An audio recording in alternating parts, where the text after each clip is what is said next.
Magandang umaga po sa ating lahat. Narito ang ating weather update para sa araw ng Miyerkules, July 29, 2026.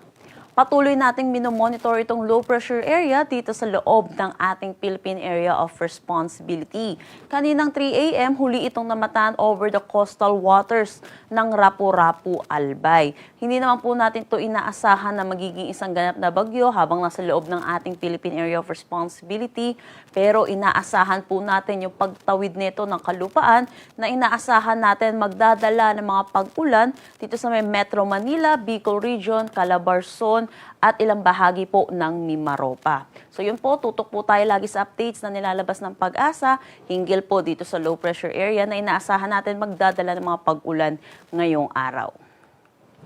Para sa magiging panahon natin ngayong araw dito sa Luzon, dalawang weather system po ang inaasahan natin na magpapaulan. Una na dito, yung nabanggit kong low pressure area na tatawid ng ating kalupaan. Ito po inaasahan natin magdadala ng mga kalat-kalat na pag-ulan dito sa may Metro Manila, Calabarzon, Central Luzon, Bicol Region, probinsya ng Mindoro, pati na rin sa may Marinduque at Romblon. Samantala, yung pangalawa nating weather system ay yung easterlies or yung mainit at malinsangan na hangin na nanggagaling sa dagat Pasipiko. Ito naman ay magdadala ng mga pag-ulan dito sa may Cagayan at Isabela. Sa nalalabing bahagi naman ng Luzon, dito sa may Ilocos Region, Cordillera Administrative Region, at nalalabing bahagi ng Cagayan Valley, inaasahan naman po natin, magiging maaliwalas naman po ang kanilang panahon. Pero asahan din po natin yung mga localized thunderstorm, lalo na sa hapon at sa gabi. Agwat ng temperatura para sa Metro Manila, 24 to 31 degrees Celsius. Sa Lawag, 25 to 32 degrees Celsius. Tuguegarao, 25 to 33 degrees Celsius. For Baguio, 16 to 24 degrees Celsius. Tagaytay, 22 to 31 degrees Celsius. At Legazpi, 24 to 32 degrees Celsius.